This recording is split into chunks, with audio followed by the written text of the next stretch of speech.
ഞാൻ തിരിഞ്ഞ് വേദിയിലേക്ക് നോക്കുമ്പോൾ കോഴിക്കോടിൻ്റെ ഒരു ക്രോസ് സെക്ഷൻ, ഒരു പരിച്ഛേദമാണ് ഇവിടെ ഇരിക്കുന്നവരെല്ലാം. ഞാൻ എല്ലാവരെയും ആദരവോടുകൂടി വണങ്ങുന്നു. സദസ്സിലിരിക്കുന്ന എനിക്ക് ഏറ്റവും പ്രിയപ്പെട്ടവരെ,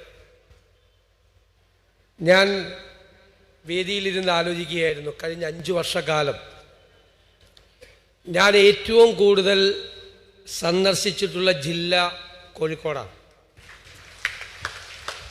അതിലെനിക്കൊരു പൊളിറ്റിക്കൽ ടാർഗറ്റ് ഉണ്ടായിരുന്നു, അത് ഞാൻ സമ്മതിക്കുന്നു. പക്ഷേ അതോടൊപ്പം ഞാൻ കോഴിക്കോടിനെ വല്ലാതെ സ്നേഹിച്ചിരുന്നു. കൊച്ചി ഞാൻ കളിച്ചു വളർന്ന നഗരമാണ്, പഠിച്ചു വളർന്ന നഗരമാണ്. തിരുവനന്തപുരത്തും ഞാൻ 5 വർഷം പഠിച്ചിട്ടുണ്ട്. പക്ഷേ കോഴിക്കോടിനോടുള്ളൊരു പ്രത്യേകമായ ഒരു സ്നേഹം എനിക്ക് എപ്പോഴും ഉണ്ടായിരുന്നു. എൻ്റെ സുഹൃത്തുക്കൾക്കെല്ലാം അറിയാം. ഇന്ന് ഇവിടെ ഇരിക്കുന്നവരെല്ലാം എനിക്ക് ഗുരുതുല്യരായ ആളുകളാണ്. അതിൽ പലരും എന്നെ ശാസിക്കുകയും സ്നേഹിക്കുകയും വാത്സല്യത്തോടെ പെരുമാറുകയും ഒക്കെ ചെയ്യാൻ അധികാരമുള്ള ആളുകളാണ്. പലരും എന്നെ കറക്റ്റ് ചെയ്യുന്ന ആളുകളാണ്. ഇനിയും അങ്ങനെ തന്നെ ആയിരിക്കണം എന്നാണ് എൻ്റെ വിനയപൂർവമായ അപേക്ഷ. കാരണം അധികാരത്തിലേക്ക് എത്തുമ്പോഴാണ് ആളുകൾ ഏറ്റവും കൂടുതൽ തെറ്റുകൾ ചെയ്യുന്നത്, തെറ്റുകൾ ചെയ്യാൻ നിർബന്ധിക്കപ്പെടുന്നത്. അപ്പോഴാണ് യഥാർത്ഥത്തിലുള്ള വിമർശനങ്ങൾ വേണ്ടത്, തിരുത്തലുകൾ വേണ്ടത്. കൂടുതൽ വിമർശനങ്ങളും കൂടുതൽ തിരുത്തലുകളും ഉണ്ടാകണം. അപ്പോഴാണ് നമ്മൾ ശരിയായ പാതയിലൂടെ നമ്മൾ സഞ്ചരിക്കുന്നത്. പോകുന്ന വഴികൾ തെറ്റാണ് എന്നുള്ള ഗുരുതുല്യരായ ആളുകളുടെ ഓർമ്മപ്പെടുത്തലുകളാണ് പലപ്പോഴും നമ്മളെ ശരിയായ വഴിയിലൂടെ നയിക്കുന്നത്. ഞാൻ അഭിമാനത്തോടെ പറയുന്ന കാര്യം, ഞാനൊരു നെഹ്റുവിയനാണ്. ഞാൻ നെഹ്റുവിനെ വായിച്ചാണ് ഞാൻ സ്വപ്നം കാണാൻ പഠിച്ചത്. നാടിനെക്കുറിച്ച്, ലോകത്തെക്കുറിച്ച് എല്ലാം സ്വപ്നങ്ങൾ കാണാൻ പഠിച്ചത് ഞാൻ നെഹ്റുവിനെ ചെറുപ്പത്തിലെ മുതൽ വായിച്ചിട്ടാണ്. എനിക്ക് എൻ്റെ നാടിനെക്കുറിച്ച്, കേരളത്തെക്കുറിച്ച് ഒരുപാട് സ്വപ്നങ്ങളുണ്ട്. ആ സ്വപ്നങ്ങൾ യാഥാർത്ഥ്യമാക്കാനുള്ള കഠിനമായ പ്രയത്നവും അർപ്പണബോധവും ഇച്ഛാശക്തിയും കടുത്ത തീരുമാനങ്ങൾ എടുക്കാനുള്ള മനസ്സും ഉണ്ടാകണം. ഞാനൊരു കാര്യം നന്നായി തിരിച്ചറിയുന്നു, ഒരാൾക്ക് ഒറ്റയ്ക്ക് ഒന്നും ചെയ്യാൻ പറ്റില്ല. അത് ബിസിനസ്സിലാണെങ്കിലും പറ്റില്ല, രാഷ്ട്രീയത്തിലാണെങ്കിലും പറ്റില്ല, ഭരണത്തിലാണെങ്കിലും പറ്റില്ല.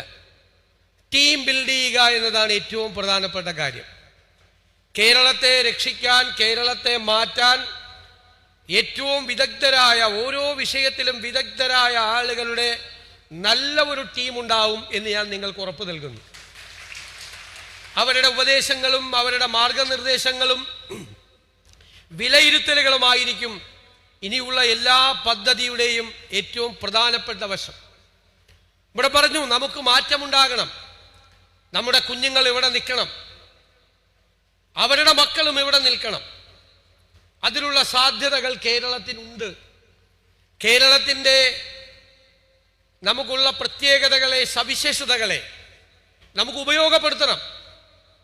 ഞാൻ 25 കൊല്ലം മുമ്പാണ് സിംഗപ്പൂരിൽ പോയപ്പോൾ, സിംഗപ്പൂർ ഒരു പോർട്ട് സിറ്റിയാണ്. അന്ന് എൻ്റെ മനസ്സിൽ തോന്നി, എന്തു മനോഹരമാണ് കേരളം സിംഗപ്പൂരിനേക്കാൾ.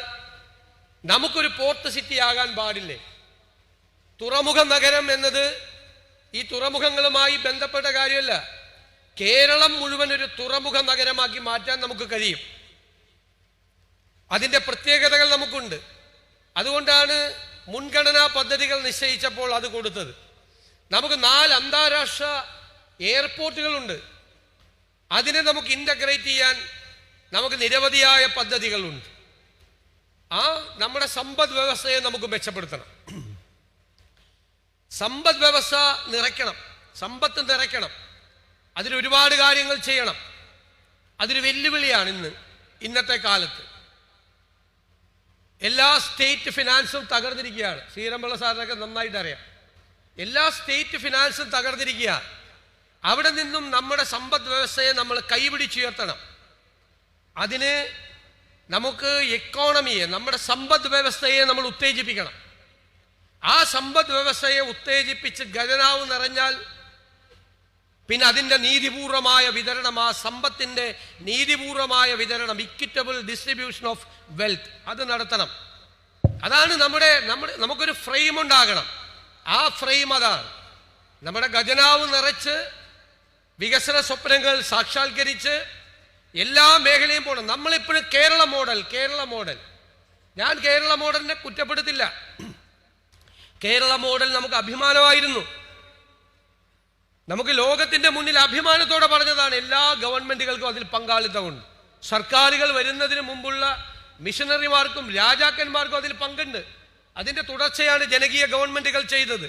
പക്ഷെ ഞാൻ കരുതുന്നത് കഴിഞ്ഞ 20 മുതൽ 25 വർഷം വരെ ഒരു 1/4 നൂറ്റാണ്ടായി അത് സ്റ്റാഗ്നന്റാണ്. അതങ്ങനെ കിടക്കുകയാണ്, അനങ്ങാതെ കിടക്കുകയാണ്. അതിനൊരു മാറ്റം ഉണ്ടാകുന്നില്ല, കാലത്തിനനുസരിച്ച മാറ്റം ഉണ്ടാകുന്നില്ല. ഇന്ന് നോളജ് എക്സ്പ്ലോഷൻ നടക്കുന്ന കാലമാണ്. വളരെ വേഗത്തിലാണ് കാര്യങ്ങൾ മാറി മറിയുന്നത്. ഇപ്പോൾ ഞാൻ പറയട്ടെ, നമ്മൾ കാലഹരണപ്പെട്ട ഒരു സ്ഥിതിയിൽ നിൽക്കുകയാണ്. പല കാലത്തും കാലത്തിനോടൊപ്പം ഓടിയെത്താൻ നമുക്ക് കഴിയണം. അവിടെയാണ് അത് ആരോഗ്യ രംഗത്താണെങ്കിലും വിദ്യാഭ്യാസ രംഗത്താണെങ്കിലും അടിസ്ഥാന സൗകര്യ രംഗത്താണെങ്കിലും എല്ലാ രംഗങ്ങളിലും ആ മാറ്റം ഉണ്ടാകണം. ലോകം മാറുകയാണ്, അത്ഭുതകരമായ രീതിയിൽ ലോകം മാറുകയാണ്. തൊഴിലിന്റെ രംഗങ്ങൾ വരെ മാറുകയാണ്. ഇന്നുള്ളൊരു തൊഴിൽ ഒരു 4 വർഷം കഴിയുമ്പോൾ ഉണ്ടാവില്ല, ചിലപ്പോൾ 3 വർഷം കഴിയുമ്പോൾ ഉണ്ടാവില്ല. പക്ഷെ ഒരു തൊഴിൽ അടയപ്പെടുമ്പോൾ വേറൊരു സ്ഥലത്ത് മറ്റൊരു തൊഴിൽ അവസരം തുറക്കപ്പെടുകയാണ്. അതിനനുസരിച്ച് ഇവിടെ പറഞ്ഞു, മാഷ് പറഞ്ഞു, ഇവിടുത്തെ കോഴ്സുകൾ പറഞ്ഞു, നമ്മുടെ കോഴ്സുകൾ ഔട്ട്ഡേറ്റഡ് ആണ്, കാലഹരണപ്പെട്ടതാണ്. അതുകൊണ്ടാണ് നമ്മൾ പറഞ്ഞത് ഒരു ഗ്ലോബൽ ജോബ് വാച്ച് ടവർ നമ്മൾ ഉണ്ടാക്കും. വിദഗ്ധരായ ആളുകളെ കൊണ്ടുവന്നു. എന്നിട്ട് എന്തിനാ? അവർ ഓരോ സെക്ടറും നിരീക്ഷിക്കും മാറ്റങ്ങൾ, അവർ റിപ്പോർട്ട് ചെയ്യും ഗവൺമെന്റിന്. അതനുസരിച്ച് നമ്മുടെ കരിക്കുലം മാറണം. ആ കരിക്കുലം ഇൻഡസ്ട്രിയുമായി ബന്ധപ്പെട്ട് ലോകവുമായി ബന്ധപ്പെട്ട് മാറണം. മാറി ആ കോഴ്സുകൾ പഠിക്കുമ്പോൾ കുട്ടികൾക്ക് തൊഴിലവസരങ്ങൾ ഉണ്ടാകും. അല്ലാതെ കാലഹരണപ്പെട്ട കാര്യങ്ങൾ തന്നെ പഠിച്ചുകൊണ്ടിരുന്നാൽ അവർ പഠിക്കില്ല, അവർ പുറത്തേക്ക് പോകും. അവരെ കുറ്റപ്പെടുത്താൻ കഴിയും. അവർ പുറത്തേക്ക് പോകുമ്പോൾ നമ്മൾ തീരുമാനങ്ങൾ എടുക്കുന്നില്ല. നമുക്ക് അറിവില്ലാത്തതല്ല, നമുക്ക് അറിവുണ്ട്. നമ്മുടെ ആളുകൾക്കൊക്കെ അറിവുണ്ട്. എല്ലാ ഭരണകൂടങ്ങൾക്കും അറിവുകളുണ്ട്. പക്ഷേ ആ അറിവുകൾ അത് സാധാരണക്കാരന് ഉപയുക്തമായ രീതിയിൽ അതിനെ ട്രാൻസ്ലേറ്റ് ചെയ്ത് അതിനെ മാറ്റി അത് നടപ്പാക്കണം. കേരളത്തിൽ ഇന്ന് ഏറ്റവും വലിയ വെല്ലുവിളി ഏത് പ്രോജക്റ്റും നടപ്പാക്കാനാണ്. പ്രോജക്റ്റ് ഇംപ്ലിമെന്റേഷൻ നമ്മുടെ ഖജനാവിലെ ഏറ്റവും വലിയ ചോർച്ച അതാണ്. 100 കോടി രൂപയുടെ പദ്ധതി 2 കൊല്ലം കൊണ്ട് പൂർത്തിയാക്കണമെന്ന് പറഞ്ഞാൽ 10 കൊല്ലം കൊണ്ട് പൂർത്തിയാക്കില്ല. പൂർത്തിയാകുമ്പോൾ 500 കോടിയാണ്. ആരോടും അക്കൗണ്ടബിലിറ്റി ഇല്ല. ഒരു പ്രൈവറ്റ് സ്ഥാപനത്തിൽ 100 കോടി രൂപയുടെ ഒരു പദ്ധതി 2 കൊല്ലം കൊണ്ട് പൂർത്തിയാക്കണമെന്ന് പറഞ്ഞാൽ 2 കൊല്ലം കഴിഞ്ഞ അടുത്ത ദിവസം അത് പൂർത്തിയാക്കിയില്ലെങ്കിൽ ആ ഉത്തരവാദപ്പെട്ട ആൾ അവിടെ ഉണ്ടാവില്ല. ഉണ്ടാവോ? ആളെ തെറിപ്പിക്കും, ഫയർ ചെയ്യാന്നാണ് പറയുന്നത്. ഫയർ ചെയ്യും. പക്ഷേ ഗവൺമെന്റ് സർവീസിൽ 10 കൊല്ലം കഴിഞ്ഞാൽ നടപ്പാക്കിയില്ലെങ്കിൽ ഒരു കുഴപ്പമില്ല, അത് നടക്കും. ഞാൻ അവരെ കുറ്റപ്പെടുത്തുന്നില്ല. അവരെല്ലാം മിടുമിടുക്കരായ ആളുകളാണ്. നമ്മുടെ സിസ്റ്റത്തിനൊരു തകരാറുണ്ട്. ആ സിസ്റ്റത്തിന്റെ തകരാറ് പരിഹരിക്കും എന്ന് ഞാൻ ഉറപ്പ് നൽകിയ. ഞാനും നിങ്ങളും കൊടുക്കുന്ന നികുതി പണത്തിൽ നിന്ന് ചോർച്ച ഉണ്ടാകാൻ ഒരു കാരണവശാലും അനുവദിക്കില്ല. നികുതി പണത്തിൽ നിന്ന് ചോർച്ച ഉണ്ടാകാൻ പാടില്ല. നികുതി വെട്ടിക്കാനും ആരെയും സമ്മതിക്കില്ല. സർക്കാരിലേക്ക് വരേണ്ട നികുതി പണം അവിടെ എത്തും. ഒരു കോംപ്രമൈസും ഇല്ല, ഒരു കോംപ്രമൈസും ഇല്ല. ആര് വന്നാലും കോംപ്രമൈസ് ഇല്ല. സർക്കാരിലേക്ക് കിട്ടേണ്ട പണം പാവപ്പെട്ടവന് പെൻഷനായും സഹായമായും ചികിത്സാ സഹായമായും നല്ല ആശുപത്രികൾ ഉണ്ടാക്കിയും കൊടുക്കേണ്ട പണമാണത്.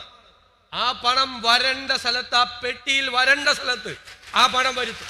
എത്ര വലിയ കൊമ്പനാണെങ്കിലും നികുതി വെട്ടിക്കാൻ സമ്മതിക്കില്ല. നികുതി കൊടുക്കേണ്ടവർക്ക് ആരെയും ക്രൂശിക്കൊന്നുമില്ല. അതൊക്കെ വന്നോളും, അവരെല്ലാം ചെയ്തോളും. കുറച്ച് കൊടുക്കാതെ ശീലിച്ചു പോയതുകൊണ്ടാണ്. ആ ശീലം മാറ്റി കഴിയുമ്പോൾ അത് ശരിയാവും. അപ്പോൾ നമുക്ക് മാറ്റമുണ്ടാക്കാൻ, ഈ ചോർച്ച അടയ്ക്കാൻ പറ്റും.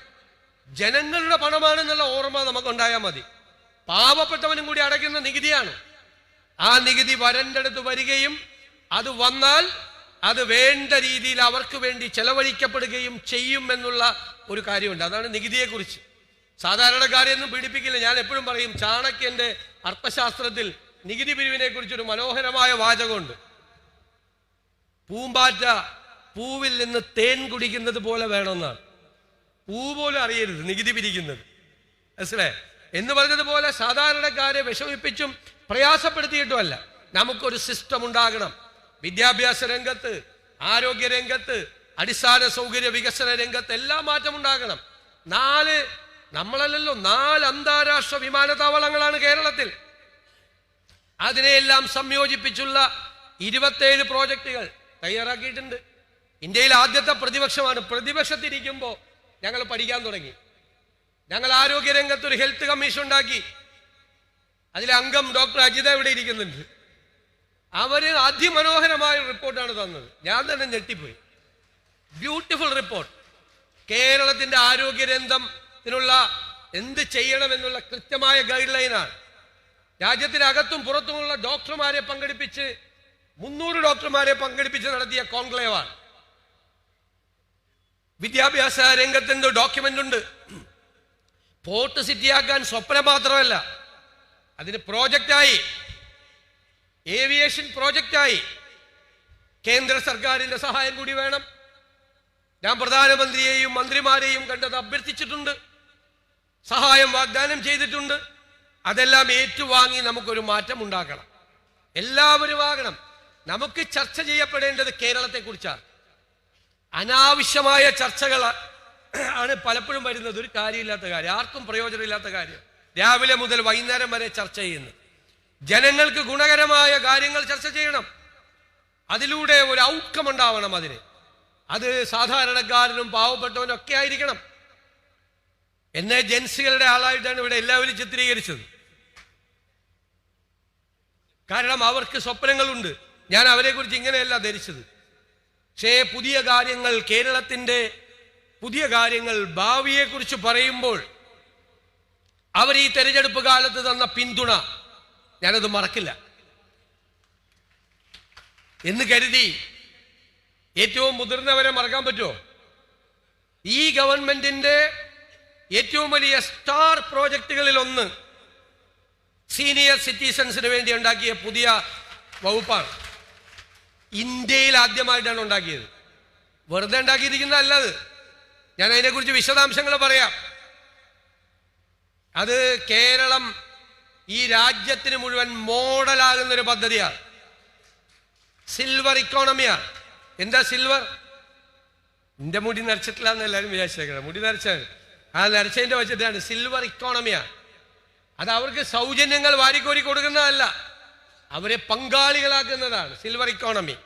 ആ മാറ്റം നമുക്കുണ്ടാകും. ഇന്ത്യക്ക് മോഡലായി ഈ രാജ്യത്തെ, ഈ സംസ്ഥാനത്തെ മുതിർന്ന പൗരന്മാരെ എങ്ങനെയാണ് ചേർത്ത് പിടിക്കുന്നത് എന്ന് നമ്മൾ ഈ രാജ്യത്തിന് കാണിച്ചു കൊടുക്കും. 1 വർഷം വേണം സെറ്റാവാൻ. 1 വർഷം എടുക്കും. 1 വർഷം കൊണ്ട് തന്നെ കുറേ കാര്യങ്ങൾ നമുക്ക് നടപ്പാക്കാൻ കഴിയും. 1 വർഷം കഴിഞ്ഞാൽ മാറ്റമുണ്ടാകും. അതുപോലെ ഞാൻ എല്ലാ കാര്യങ്ങളും തുറന്നു പറയുന്നില്ല.